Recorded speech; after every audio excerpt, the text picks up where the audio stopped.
যে ইলেকশনটা হতে চলেছে 2.5 মাসের মধ্যে বিধানসভা, আপনারা বট গাছ দেখেছেন তো? বট গাছ, বট গাছের নিচে মানুষ কেন বসে? বট গাছের নিচে মানুষ বসে কারণ বট গাছের নিচে ছায়া থাকে। ছায়া থাকে তো মানুষ কংগ্রেসকে বট গাছ মনে করত, যে বট গাছের নিচে বসলে আমরা ছায়া পাবো। 5 বছর আপনারা বলেন, যারা সাউথ করিমগঞ্জে আছেন, যারা নর্থ করিমগঞ্জে আছেন, আপনারা কি প্রোটেকশন পেয়েছেন বলেন? আপনাদের নিরাপত্তার জন্য কেউ আওয়াজ তুলেছে? আপনাদের আপদ বিপদের সঙ্গে আপনারা কাউকে পাশে পেয়েছেন? পাননি। আমরা লোকসভা নির্বাচনে কেন ক্যান্ডিডেট দেয়নি? আমরা ভেবেছিলাম যে কংগ্রেস যদি করিমগঞ্জ থেকে জিতে যায় তবে কিছু মানুষ আরাম পাবে, বেঁচে থাকতে পারবে হাইলাকান্দি করিমগঞ্জ। কিন্তু মাঠে তৃণমূল ছিল না, ইউডিএফ খুব কম ভোট পেয়েছে, তবুও কিছু কংগ্রেস জিততে পারেনি। কেন জিততে পারেনি? কারণ যারা বাধ্য হয়ে বিজেপিকে ভোট দিয়েছে, কেন দিয়েছে? কারণ কোন নিরাপত্তার গ্যারেন্টি ছিল না, কোন নিরাপত্তার গ্যারেন্টি ছিল না। আজকে আপনারা ভাবতে পারেন আমরা তৃণমূল জয় করে কি করবো। আমি শুধু একটা কারণ দিচ্ছি আপনাদের। আমি কারণটা কি দিচ্ছি, যে আজকে বরাক উপত্যকায় কতজন এমপি আছে বলে? একজন কৃপানাথ মালা আছে তো, 2 নম্বর শিলচরের এমপি পরিমল শুক্লবৈদ্য, 3 নম্বর অনেক পুরকায়স্থ গোবিন্দ পুরকায়স্থ ছেলে রাজ্যসভা পেয়েছে, আর 4 নম্বর মমতা বন্দ্যোপাধ্যায় আমাকে রাজ্যসভাতে সাংসদ দিয়েছে, এমপি দিয়েছে। 4 জন এমপি আছে কিন্তু বরাদ্দ হয়েছে, 3 জন বিজেপির, 1 জন তৃণমূল। নেক্সট এমপি ইলেকশন কখন? 29-এ, 29-এ নেক্সট এমপি ইলেকশন। আগামী 4 বছর এই 4 এমপি থাকবে, আর কোন এমপি বানাবার সুযোগ নেই। ঠিক বলছি তো? তৃণমূল কংগ্রেসের ফ্ল্যাগ যারা হাতে নিলেন, মমতা বন্দ্যোপাধ্যায়কে লিডার যারা মানবেন, আপনাদের কিন্তু একটা লাভ হবে, যেটা কোনো কংগ্রেসের নাই, যে আপনারা যেদিন তৃণমূলের ফ্ল্যাগ নেবেন পার্লামেন্টে আপনারা একজন এমপি পাবেন, সাংসদ পাবেন, সুস্মিতা দেব, যেটা আপনারা কংগ্রেসের থেকে পাবেন না। আজকে ডিসি কে যদি একটা ফোন করতে হয়, এসপি কে যদি একটা ফোন করতে হয়, আজকে দিল্লিতে যদি কাউকে চিকিৎসায় all India institute of medical সায়েন্সে যেতে হয়, মানুষ অসহায়, কোথায় যাবে, কার কাছে বলবে দুঃখের কথা? কেউ নেই, সব BJP BJP BJP BJP BJP. এই বিজেপির মধ্যে শুধু একটাই, মানে পদ্ম ফুল সব দিকে, আর পদ্ম ফুল থেকে বাঁচতে হলে ঝোড়া ফুল লাগবে, মমতা ব্যানার্জি। তাই বলে নতুন চিন্তা করেন, নতুন চিন্তা করেন। বটগাছ যদি লাগে, যদি বটগাছ লাগে তো প্রথম একটা বিচি লাগাতে হয়, যতক্ষণ ওই বিচিটা লাগাবেন না ওইগুলো বটগাছ হবে না।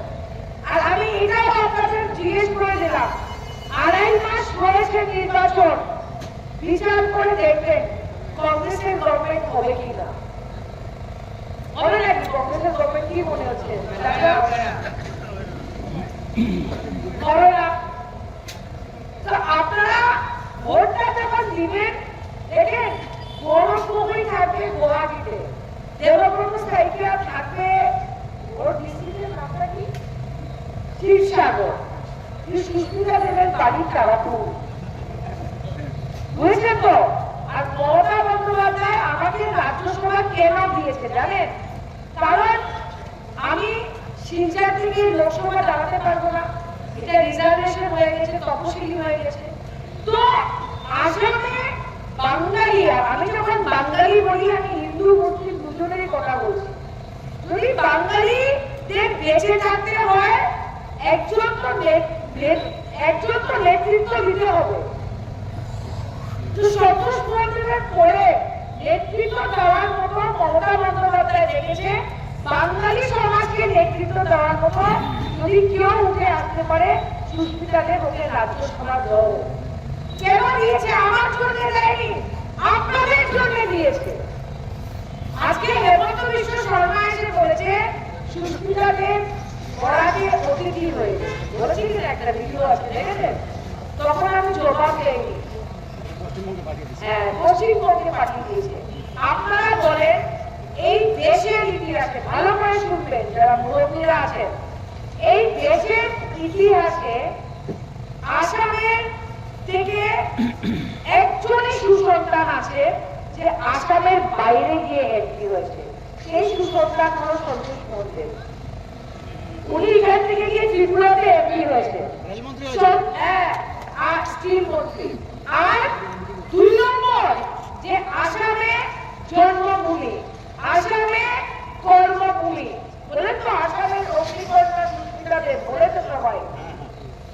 সন্তোষ মন্ডলের পরে আসামের ইতিহাসে না, ভারতবর্ষের ইতিহাসে আসামের জন্ম নিয়ে যদি কেউ আরেকটা রাজ্য থেকে পার্লামেন্টে গিয়ে থাকে, সেকেন্ড পার্সন হলো সুস্মিতা দেব। এটা আপনাদের গর্ব না, এটা আপনাদের লজ্জা, বলেন তো?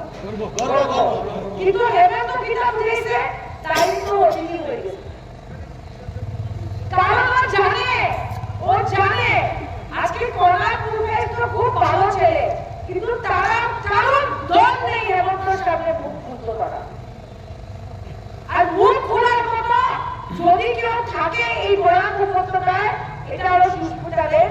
আগে আসলো একজন, আসলে তাই বাগানে কিনা কেলেঙ্কারি করে বেতন যেমন কাটি করা বাগান উপর কিনিয়া তখন বিজেপি নামাই গেছিল, জানি আমি বিজেপিও পারি, আমি বলি না। তো আপনারা একটু চিন্তা করবেন, আমি আপনাদের পাশে ছিলাম, আজকে থাকবো। আমি লোকসভা নির্বাচনে ক্যান্ডিডেট দেয়নি, কেন দেয়নি? যে আমি চাইছিলাম মাইনরিটি মানুষের সেন্টিমেন্টে যেন ধাক্কা না লাগে যে ভোট ডিভাইড হচ্ছে। আমি মাঠ ছেড়ে দিয়েছিলাম কংগ্রেসের জন্য, কংগ্রেস পারেনি।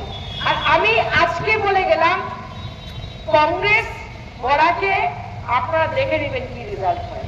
কিন্তু যদি আজকে তৃণমূলের পাশে থাকেন, আমার পাশে থাকেন, আমি আমার যদি হাতটা শক্ত করেন, আমি আজকে বলছি যে বিজেপিকে আমি পিছিয়ে ফেলে দেবো বরাক ভ্যালিতে, আমি আপনাদের কথা।